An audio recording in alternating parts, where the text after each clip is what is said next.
அந்த கட்சிக்கு ஏ டீம், இந்த கட்சிக்கு பி டீம், காசு வாங்கிக்கிட்டு தோத்துக்கிட்டு இருக்காரு, மொழி பிரிவினைவாதம் பேசுறாரு, இனவாதம் பேசுறாரு, கற்பனைக்கும் கூட ஒத்து வராத கொள்கைகள், தனியா கனவு தேசத்துல வாழ்ந்துகிட்டு இருக்காரு. இதெல்லாம் மற்ற கட்சிகள் பரப்பி விட்டு நீங்க கேள்விப்பட்டதா இருக்கும். ஒரு நாளாவது அவர் எப்படிப்பட்டவர்னு கொஞ்சமா நெருங்கி போய் பார்த்துருக்கீங்களா? ஊர்ல ஓட்டு வீடு இருக்குது, வாடகை வீடு. அவரோட அம்மா இன்னும் 100 நாள் வேலைக்கு போய்கிட்டு இருக்காங்க. இன்னைக்கு நிலைமைக்கு 225 கேஸ், எல்லாம் அரசியல் சார்ந்தது. ஊழல் வழக்கோ கொலையோ கொள்ளையோ சம்பந்தப்பட்டது இல்லை. கிட்டத்தட்ட 3 வருஷம் சிறைவாசம். ஈழத்து உறவுகளுக்காக கோபப்பட்டு பேசினாருன்னு, தலைவர் பிரபாகரனை அண்ணன்னு சொன்னாருன்னு. சுதந்திர போராட்ட காலத்துக்கு பிறகு மக்களோட உணர்வை பிரதிபலிச்சதுக்காக சிறைப்பட்ட ஒரே இந்தியன் எனக்கு தெரிஞ்சு இவர் தான். அரசியல் கட்சிகளுக்குள்ள எப்பவுமே போட்டி தான். கூட்டணிக்கு மட்டும் தலையாட்டினார்னா ஒவ்வொரு தேர்தல் காலத்திலையும் பல ஆயிரம் கோடிகள் கல்லா கட்டியிருக்கலாம். ஆனாலும் 15 வருஷமா தனியா நின்று போராடிக்கிட்டு இருக்காரு. ஏன் கூட்டணிக்கு போகலன்னு கேட்காத செய்தியாளர் இல்லை, கேள்வி பண்ணாதவங்க மிச்சம் இல்லை. காரணம் ஒன்னே ஒண்ணுதான், கூட்டணி நம்ம கொள்கையை சாகடிச்சிடக்கூடாது. அதுதான். ஏன்னா கொள்கைகள் எதுவும் முன்னாடி இருந்தவங்க கொடுத்துட்டு போனதோ அடுத்த கட்சியிலேருந்து காப்பி பேஸ்ட் போட்டதோ இல்லை. வலியோடையும் ஏழ்மையோடையும் அநீதியோட மல்லு கட்டிக்கிட்டு இருக்க மக்களுக்கானது. அதுல சமரசம் இருக்கக்கூடாது. கொள்கைகள் அத்தனையும் தான் சிந்திச்சு வகுத்தது. அநீதிக்கு இரையாகிக்கிட்டு இருக்கவங்கள பக்கத்துல இருந்து பார்த்த அனுபவம், அந்த வலி தீரணுமேனு ராப்பூரா முழிச்சுக்கிட்டு இருந்து கனவுக்கும் கண்ணீருக்கும் கலப்பில் பெற்றெடுத்த கொள்கைகள். அப்படி பிறந்த கொள்கைகளை கூட்டணி கட்சிகளோட கொள்கை சமரசம் பண்ணி பலி கொடுக்க முடியாதுல்ல. கொள்கை சமரசம் தேவைப்படாத ஒரு கூட்டணி அமைஞ்சதுன்னா யோசிக்கலாம். அப்படி ஒரு தகுதியான கட்சி இப்போதைக்கு எதுவும் இல்லை. அவரோட தனித்துவம் அவரை தனியா நிக்க வச்சது.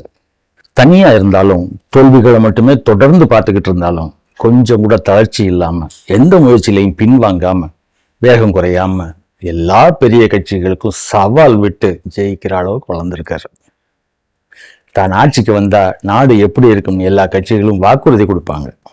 இவரு தான் கனவு காணும் ஆட்சியை கண்ணு முன்னாடி காட்டுற மாதிரி பேச்சுல புரிய வைக்கிறாரு. படமா உருவாக்கி திரையிட்டு காட்டுறாரு. தன்னை சந்திக்கிற மனிதர்களையும் கட்சி உறுப்பினர்களையும் கொள்கைவாதிகளா மாற்றிக்கிட்டு வர்றாரு. இந்தியாவில் இதுவரைக்கும் பெண்ணுரிமையை பேசின எல்லா ஆட்சிகளும் சேர்ந்து எட்டின உயரம் 33% தான். இவர் இன்னும் ஆட்சிக்கும் அதிகாரத்துக்கும் வரல. ஆனாலும் தன் அதிகாரத்துக்கு உட்பட்ட கட்சியிலையும் வேட்பாளர் வாய்ப்புலையும் பெண்களுக்கு சரிபாதி வாய்ப்புன்னு கட்டாயமா நடத்திக்கிட்டு வர்றாரு. 3ஆம் பாலினம் அப்படி பிறந்தது அவங்களோட தப்பு இல்லை. அப்ப சமூகத்துல ஏன் அங்கீகாரம் இல்லை? அதுக்கான ஆரம்பமா திருநங்கை வேட்பாளர் அறிமுகப்படுத்தி இருக்காரு. உலக வரலாறுல இதுதான் முதல்ல நினைக்கிறேன். நடத்துறது கட்சியா இராணுவமான தோன்ற அளவுக்கு கட்சிக்காரங்க கிட்ட அவ்வளவு ஒழுக்கம். அப்படி வளர்த்திருக்காரு. அவர் இத்தனை வருஷமா கட்சி நடத்தினதை பார்த்தாலே தெரியும் அவர் கைக்கு அதிகாரம் கிடைச்சா ஆட்சி எப்படி நடக்கும்னு. இவர் சரியான ஆள் தானா, இந்த ஆளுக்கு எப்படி நம்பி ஓட்டு போடுறதுன்னெலாம் யோசிக்கிறீங்கன்னா ஒரு தரம் திருச்சி மாநாட்டை பாருங்க. மாநாட்டு நிகழ்ச்சி ஆரம்பிக்கிறதுக்கு முன்னாடியும் நிகழ்ச்சி முடிஞ்சதுக்கு அப்புறமும் என்னென்ன நடக்குதுன்னு கவனிங்க. அப்ப தெரியும் அவர் வெறும் வாய்ச்சொல் வீரரோ வாக்குறுதி வள்ளலோ ஆள தெரியாதவரோ ஆளும் தகுதி இல்லாதவரோ இல்லைன்னு. உலக தமிழர்கிட்ட இருந்து நிதி வசூல் பண்றாருன்னு ஒரு பேச்சு. இன்னொரு பக்கம் கட்சி நடத்தவே காசு இல்லைன்னு சொல்லிட்டு கார்ல போறாருன்னு சொல்லி இன்னொரு பேச்சு. கட்சி நடத்த காசு கேட்டு கார்பரேட்காரன் கிட்ட போனா தான் தப்பு.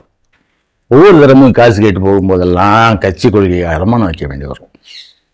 இது மக்களுக்கான கட்சி, கொள்கைகள் மக்களுக்கானது. அது செயல்பாட்டுக்கு வர்ற வரைக்கும் உயிரோட வச்சுக்க வேண்டியதும் மக்கள் தான். அதனால தன் ரத்தமா உறவுகளா நினைக்கிறார் அவங்க கிட்ட இருந்து கட்சிக்கு நிதி வாங்குறது தப்பில்லை, அதுதான் சரி.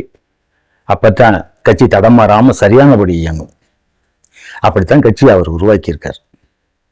இதெல்லாம் வீம்பு பேசுற எதிர்கட்சிக்காரங்களுக்கு புரியாது, புரிய வேண்டிய அவசியமும் இல்லை. ஆனா நமக்காக உழைக்கிறாருன்னு கூட தெரியாம மற்ற கட்சிகள் பரப்புறதை மட்டுமே பார்த்துட்டு நாமளும் சேர்ந்து தூத்துவோம்னா, ஆனா மக்கள் தன்னை புரிஞ்சுக்கல என்னோ அதிகாரத்தை கொடுக்கல என்னோ மூளையில முடங்கல. இந்த 15 வருஷத்துல 100 கணக்குல போராட்டங்கள் நடத்தியிருக்காரு. சிலதுக்கு நேரடி செயல்பாடுகள், பல பொதுநல வழக்குகள், மீத்தேன் ஹைட்ரோ கார்பன் திட்டங்களை எல்லாம் எதிர்த்து நின்று போராடி நிறுத்தினார். சேலம் 8 வழிச்சாலை விஷயத்துல வழக்கு தொடுத்து ஜெயிச்சு காட்டினார். நீட்டுக்காக தொடர்ந்து போராட்டங்கள் நடத்திக்கிட்டு இருக்காரு. கச்சத்தீவு மீனவர் தாக்குதல் விஷயங்கள்ல மறுபடியும் கவனம் பெற வச்சார். பதவியில உட்கார்ந்துக்கிட்டு சுரண்டி கொழுக்கணும், அதுக்கு வசதியா மக்களை முட்டாளாக்கணும். அதுக்கு 24 மணி நேரமும் திரைப்படங்கள், காலையில 11 மணிக்கு ஆரம்பிச்சு ராத்திரி 11 மணி வரைக்கும் சீரியல், மாநாடுது, குயில் பாடுதுன்னு எத்தனை நிகழ்ச்சிகள்.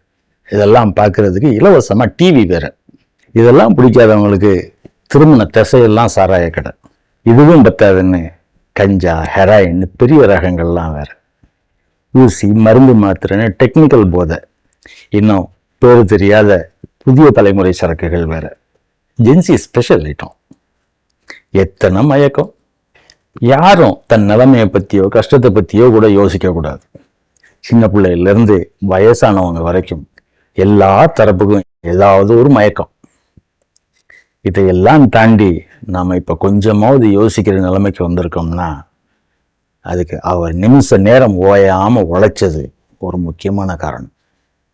எந்த அரசியல்வாதிய ஸ்கூல்ல காலேஜ்ல கூப்பிட்டு பேச சொல்லுவாங்க? மொழி, வரலாறு, இன உணர்வு, நிலம், நீர், விவசாயம், அடிப்படை வாழ்க்கை, மொழி உணர்வு, சுய ஒழுக்கம், சுயமரியாதை, மனித வளம், கனிம வளம், அது சார்ந்த அரசியல், நீட்டு, மத்திய மாநில உரிமைகள்னு மாணவர்கள் மனசுல அரசியலை விதைச்சு விழிப்புணர்வு ஏற்படுத்தியிருக்காரு. சுரண்டலுக்கும் ஊழலுக்கும் மாற்று நாம யோசிச்சா தான் உண்டுங்கிற எண்ணத்தை மாணவர்கள் மனசுல ஆழமா விதைச்சிருக்காரு. இதெல்லாம் ஏன் மக்களுக்கு தெரியல? தெரியாது. கட்சி தொடர்பு இல்லாதவங்களுக்கு தெரியாது. ஏன்னா அவ்வளவு ஊடகங்களும் ஏதாவது ஒரு கட்சியோடதான் இருக்கும், இல்லைன்னா கட்சியோட கட்டுப்பாட்டில் இருக்கும். அத்தனை ஊடகமும் சேர்ந்து அவரை பத்தி எந்த செய்தியும் வெளியே வராம பார்த்துக்குச்சு. அப்ப இப்ப எப்படி அவரை பத்தி நியூஸ் வருது? என்ன காட்ட மாட்டியா? ஒதுக்கி வைக்கிறியா? நான் இல்லாம மீடியாவுக்கு நியூஸே இல்லைன்னு ஆக்குறேன் அப்படின்னு ஒரு மேடையில் முழங்கினார். அதே மாதிரி சொன்னதை செஞ்சார். இப்போ 3-4 வருஷமா சமூக ஊடகங்கள் அத்தனையும் இவரால் தான் வாழ்ந்துகிட்டு இருக்கு.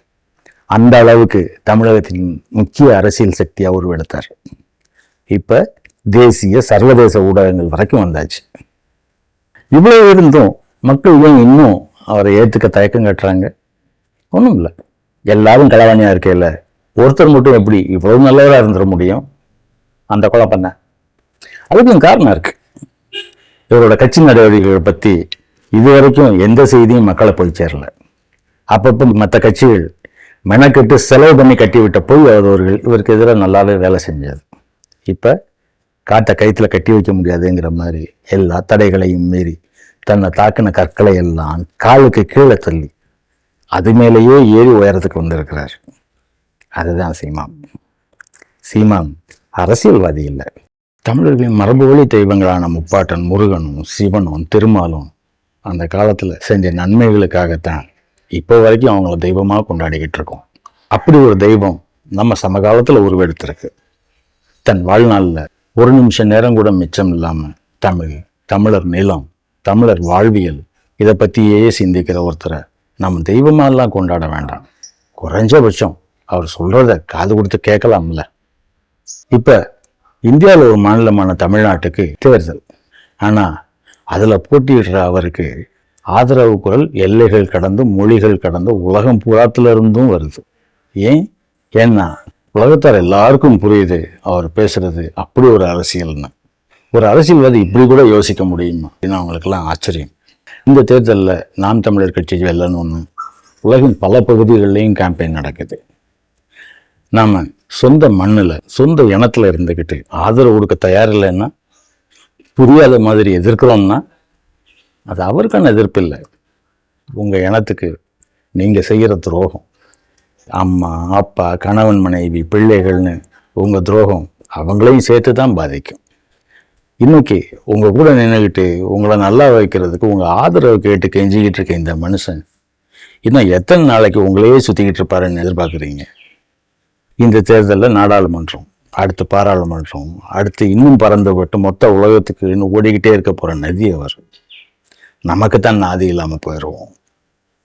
ஏன்னா அவரோட அரசியல் அப்படி.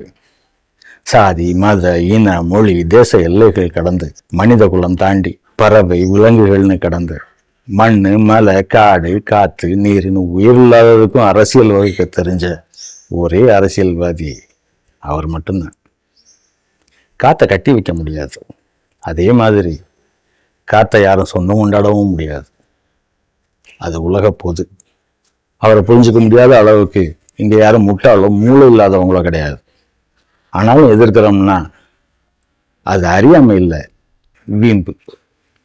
இன்னைக்கு ஆதரவு கொடுக்காம அவரை தனிப்பட்ட லாபத்தை பார்த்துட்டு நாளைக்கு நாடு கடந்த தலைவன் ஆனதுக்கு அப்புறம் நானும் ஆதரவுன்னு ஜல்ரா திட்டுறது துரோகம், களவணித்தனம். தமிழனா பிறந்துட்டு இன துரோகம் குல துரோகம் பண்ணாதீங்க. யோசிங்க, மனம் மாறுங்க, முடிவை மாத்துங்க. சீக்கிரம் 2 நாள் தான் இருக்கு.